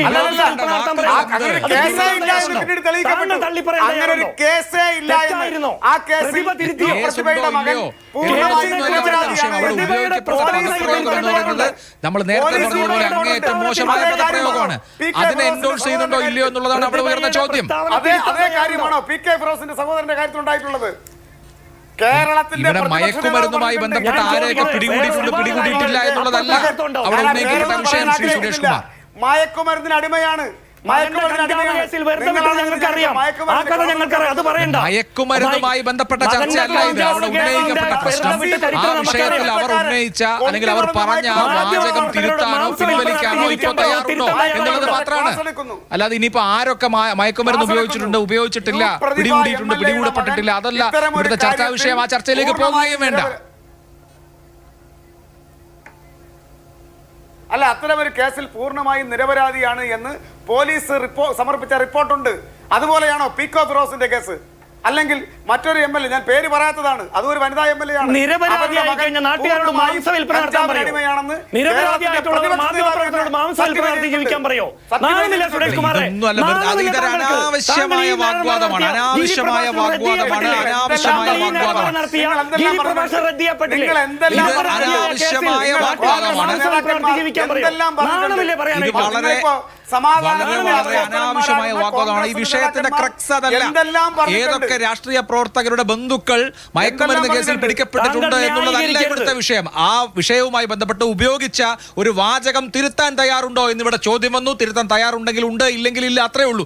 അവിടെ അത് എൻഡോഴ്സ് ചെയ്തുണ്ടോ ഇല്ലയോ എന്നുള്ള ചോദിച്ചു, അത്രേ ഇവിടെ വിഷയമുള്ളൂ. അതല്ലാതെ ആരെയൊക്കെ മയക്കുമരുന്ന് കേസുമായി ബന്ധപ്പെട്ട് എപ്പോഴൊക്കെ പിടികൂടിയിട്ടുണ്ട് അങ്ങനെയുള്ള ചർച്ചയിലേക്കൊന്നും നമുക്ക് പോകണ്ട. അതിന് പോകാനുള്ള സമയവുമില്ല. അതല്ല ഇവിടുത്തെ വിഷയവും. എനിക്ക് തോന്നുന്നു ഇപ്പോൾ ഒരു ഇടവേള എടുക്കാം. ഇല്ലെങ്കിൽ ഇതേ വാഗ്വാദം ഇങ്ങനെ തുറന്നുകൊണ്ടിരിക്കും. കേണൽ ഡിന്നി ഉണ്ട്, അതുപോലെ തന്നെ മോഹൻ വർഗീസ് ഉണ്ട്. ഞാൻ രണ്ടുപേരിലേക്ക് വരാം. ഈ തർക്കം തുടർന്നു പോയതുകൊണ്ടാണ് എനിക്ക് നിങ്ങളിലേക്ക് വരാൻ പറ്റാതെ പോയത്. കേണൽ ഡിന്നി, ഉപയോഗിക്കുന്ന വാക്കുകളുടെ മെറിറ്റിൽ മാത്രം ചർച്ച നിന്നാൽ കേരളത്തിലെ തെരഞ്ഞെടുപ്പിന്റെ അജണ്ട എന്തെന്നൊരു പ്രശ്നം വരും. ജനങ്ങൾ വോട്ട് ചെയ്യേണ്ടത് അല്ലെങ്കിൽ അവരുടെ തീരുമാനം എടുക്കേണ്ടത് ഈ പറയുന്ന വാചകമേളയുടെ അടിസ്ഥാനത്തിലല്ലോ, അവരുടെ ജീവിതാനുഭവങ്ങളുടെ അടിസ്ഥാനത്തിലല്ലേ. അപ്പോൾ യഥാർത്ഥത്തിൽ ജനങ്ങൾ ചർച്ച ചെയ്യേണ്ട വിഷയങ്ങളിൽ നിന്ന് ഡൈവേർട്ട് ചെയ്ത് പോകുന്ന ഒരു സാഹചര്യം കൂടി ഇങ്ങനെ നിരന്തരം വാക്പോര്, ഉപയോഗിക്കുന്ന വാക്കുകളുടെ പ്രശ്നം, അതങ്ങനെ ഒരു കാര്യം കൂടി ഉണ്ടാക്കുന്നതല്ലേ? തീർച്ചയായിട്ടും ശ്രീ അഭിലാഷ്, ഞാൻ ആക്ച്വലി പറയാൻ ഉദ്ദേശിച്ച കാര്യം തന്നെയാണ് ശ്രീ അഭിലാഷ് തന്നെ അത് പറഞ്ഞത്. അതായത് നോക്കൂ, നമ്മുടെ ഈ രാഷ്ട്രീയം ഇത് മാറേണ്ട ആവശ്യമുണ്ടോ ഇല്ലയെന്ന് ഈ മാതൃഭൂമി TV കാണുന്ന പ്രേക്ഷകരും അവരെല്ലാം തന്നെ ഇത് കണ്ടുകൊണ്ടിരിക്കുകയാണ്. അവർക്ക് ഈ ഒരു ഡിബേറ്റ് ഇന്നിപ്പം രണ്ട് പക്ഷത്തു നിന്ന് അങ്ങോട്ടും ഇങ്ങോട്ടും അത് തീരാത്ത രീതിയിലുള്ള ഡിബേറ്റായിരുന്നു പോകുന്നത്. അതിന് കാരണം എന്ന് വെച്ചാൽ ഒരാൾ എന്തെങ്കിലും പറഞ്ഞാൽ മറുവശത്ത് 2 എണ്ണം പറയാൻ കാണും, പിന്നെ ഇദ്ദേഹത്തിന് 4 എണ്ണം പറയാൻ കാണും. ആ രീതിയിലുള്ള ഒരു രാഷ്ട്രീയമാണ് നമ്മളിപ്പോൾ നടന്നുകൊണ്ടിരിക്കുന്നത്. അത് സാധാരണക്കാർക്ക് അത് ഇഷ്ടമാണോ? സാധാരണക്കാർക്ക് അതുകൊണ്ട് എന്തെങ്കിലും ഉപയോഗമുണ്ടോ? അത് ആവശ്യമാണോ എന്ന് നമ്മളെല്ലാവരും ചിന്തിക്കേണ്ട കാര്യമുണ്ട്. അപ്പോൾ ആ രീതിയിലേക്കുള്ളൊരു ചർച്ച മാറുകയാണ്. ഇപ്പോൾ കുറച്ച് ദിവസം മുമ്പ് ബഹുമാനപ്പെട്ട മുഖ്യമന്ത്രി പറഞ്ഞായിരുന്നു ചർച്ച. ഇന്നിപ്പം ഈ വിഷയം, അപ്പോൾ ഈ വിഷയത്തിൽ വരുമ്പം ഈ നേരത്തെ പറഞ്ഞ പോലെ സംസാരത്തിൽ നിന്നും പിന്നെ വേറെ മറ്റ് വിഷയങ്ങൾ, രാഹുൽ മാങ്കൂട്ടം, പിന്നെ വന്ന് ലഹരി, അങ്ങനെയൊക്കെ വിഷയങ്ങൾ പൊയ്ക്കൊണ്ടിരിക്കുകയാണ്.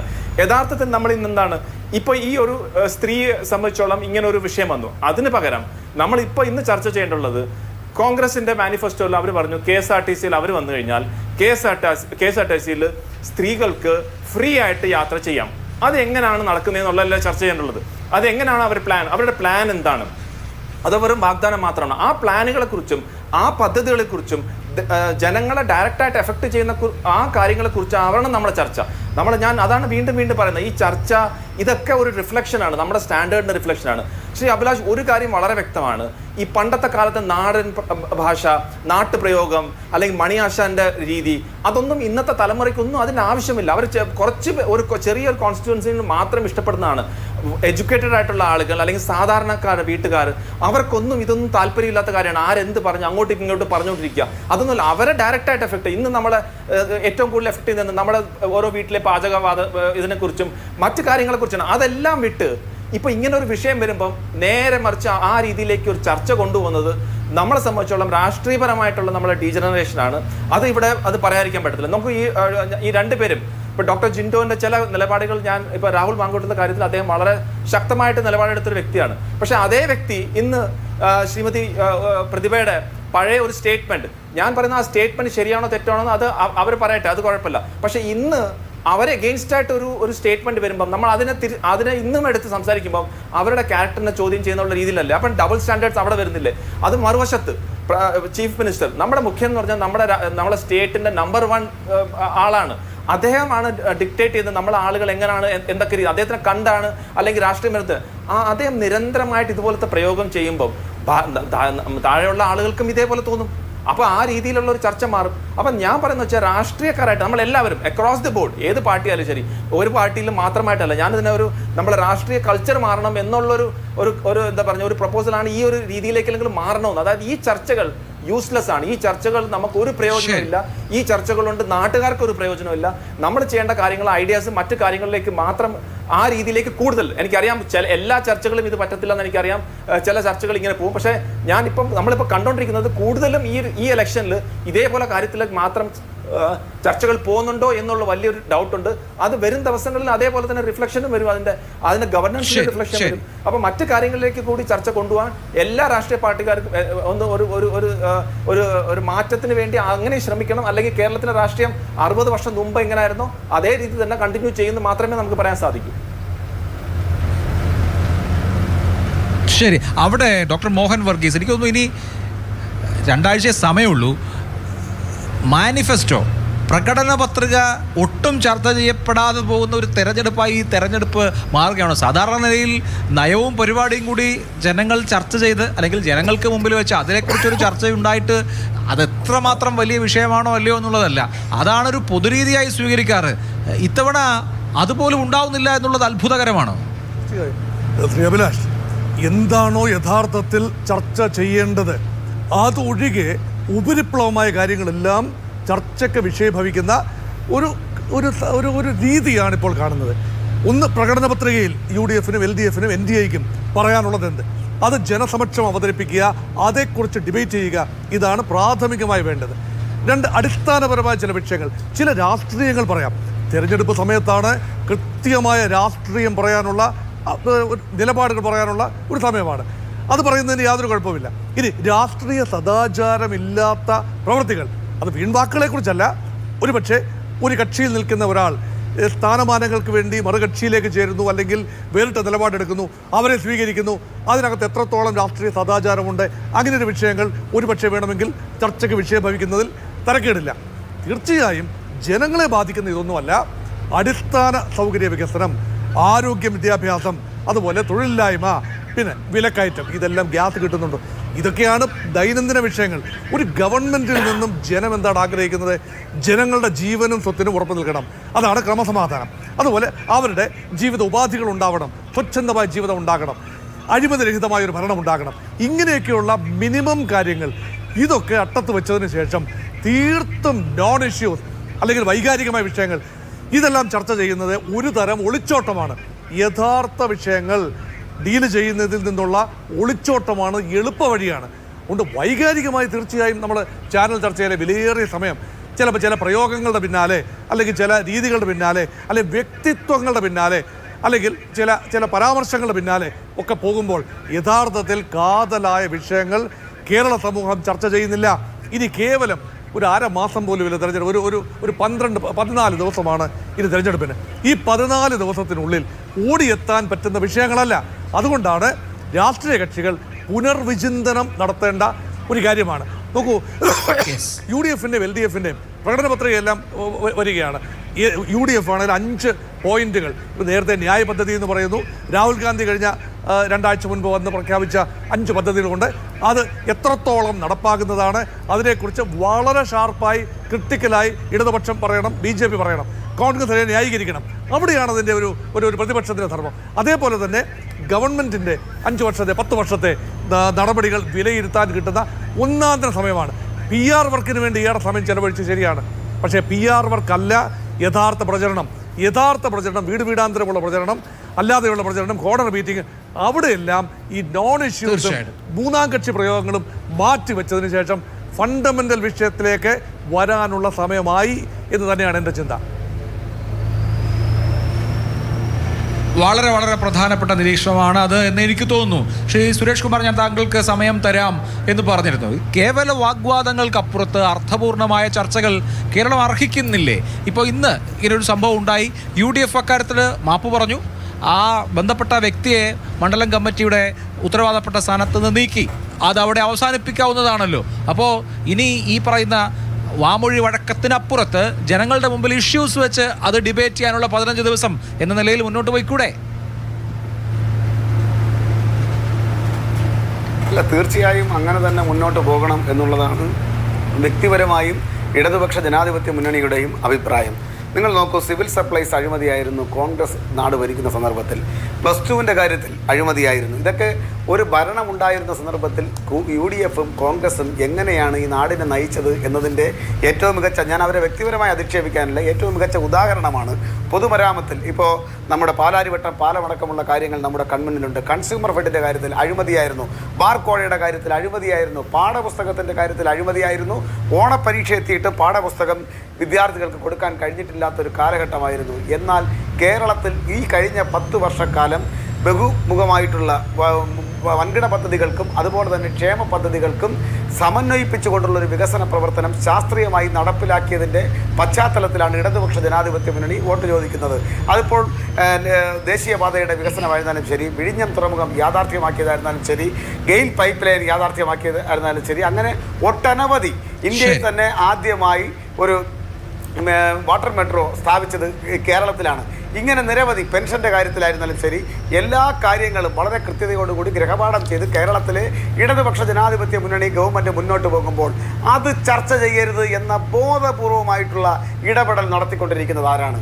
അത് കേരളത്തിൻ്റെ പ്രതിപക്ഷ നേതാവാണ്. ഇല്ലാത്ത രാഷ്ട്രീയമായിട്ടുള്ള ചില സമൂഹത്തിൽ ഉണ്ടാക്കാം എന്നാണ്. അഭിലാഷേ, കേരളീയം പദ്ധതിക്ക് 37 കോടി രൂപ, 925 ലൈഫ് മിഷൻ വീടിന്റെ വിലയാണ്. ലോക കേരള സഭയ്ക്ക് 100 കോടി രൂപ, 2500 ലൈഫ് മിഷൻ വീട്, വികസന സദസ്സ് 30 കോടി രൂപ, 750 വീട്, നവകേരള സദസ്സ് 15 കോടി രൂപ, അത് 375 വീട്, ബസ് ഉണ്ടാക്കിയത് 1,05,00,000, 38 വീട്, വിദേശയാത്ര 5 കോടി, 125 വീട്, 4ാം വാർഷികത്തിന് 100 കോടി, 2500 വീട്, ഫ്ലെക്സ് അടിച്ചത് മുഖ്യമന്ത്രിയുടെ ചിരിക്കുന്ന മുഖം 390 വീട്, കേരളയിലിന്റെ കുറ്റിയിട്ടത് 3000 വീടിന്റെ പൈസ, മമ്മൂട്ടിയെ കൊണ്ട് ദാരിദ്ര്യമില്ലെന്ന് പ്രഖ്യാപിച്ചത് 38 വീടിന്റെ വില കൊണ്ട്, മോഹൻലാലിനെ കൊണ്ട് മറ്റേ ഇത് ഷൂട്ട് നടത്തിച്ചത്, മറ്റേ അവാർഡ് കൊടുത്തത് 2,54,00,000 രൂപ, 71 വീടിന്റെ, പട്ടിക്ക് ബിസ്ക്കറ്റ് കൊടുക്കുന്ന പരസ്യം ഉണ്ടാക്കിയത് 3 വീടിന്റെ വില കൊണ്ട്, സോഷ്യൽ മീഡിയയിലെ പരസ്യം 15 കോടി രൂപ, 375 വീട്. ഇങ്ങനെ നോക്കിയാൽ കിഫ്ബിയുടെ 110 കോടി രൂപയുടെ പരസ്യം 2,750 കോടി, 750 വീടിന്റെ വില കൊണ്ട്, PRDയുടെ പരസ്യം 3000 കുടുംബത്തിന്റെ വീട്. മാർച്ച് 15-ാം തീയതി മാത്രം പത്രമാധ്യമങ്ങളിൽ പരസ്യം കൊടുത്തത് 15 കോടി രൂപ, 50 കോടി രൂപ, 1250 വീട്. ലൈഫ് മിഷനിൽ മൊത്തം 1 കോടി 1,03,000 വീടുകൾ ഇനിയും പൂർത്തിയാകാതെ കിടക്കുന്ന കാലത്താണ് കോടിക്കണക്കിന് രൂപ ചെലവഴിച്ചുകൊണ്ട് പാവപ്പെട്ടവന്റെ വീടെന്ന് പറഞ്ഞ സ്വപ്നം ഇല്ലാതാക്കിക്കൊണ്ട് മുഖ്യമന്ത്രി ഒന്ന് ചിരിച്ചാൽ പോലും 390 കുടുംബങ്ങൾ കരയേണ്ട ഗതികേടിലേക്ക് കേരളത്തെ തള്ളിവിട്ടത്. സാധാരണക്കാരെ മുതൽ ശബരിമല ശാസ്താവിനെ വരെ കൊള്ളയടിക്കുന്ന ഒരു സർക്കാരിനോട് രാഷ്ട്രീയം ചർച്ച ചെയ്യപ്പെടട്ടെ, വ്യക്തി അധിക്ഷേപങ്ങൾ ഒഴിവാക്കപ്പെടട്ടെ. ഇനി ഒരു വ്യക്തിക്കും ഒരു സ്ഥാനാർത്ഥിക്കും കണ്ണ് നനഞ്ഞ് മാധ്യമങ്ങളുടെ മുമ്പിൽ നിൽക്കാൻ ഇടവരാതിരിക്കട്ടെ എന്ന് വിചാരിച്ചുകൊണ്ട് ഈ ചർച്ച അവസാനിപ്പിക്കാൻ 4 പേർക്കും വളരെ നന്ദി. സൂപ്പർ പ്രൈം ടൈം അവസാനിച്ചു. നമസ്കാരം.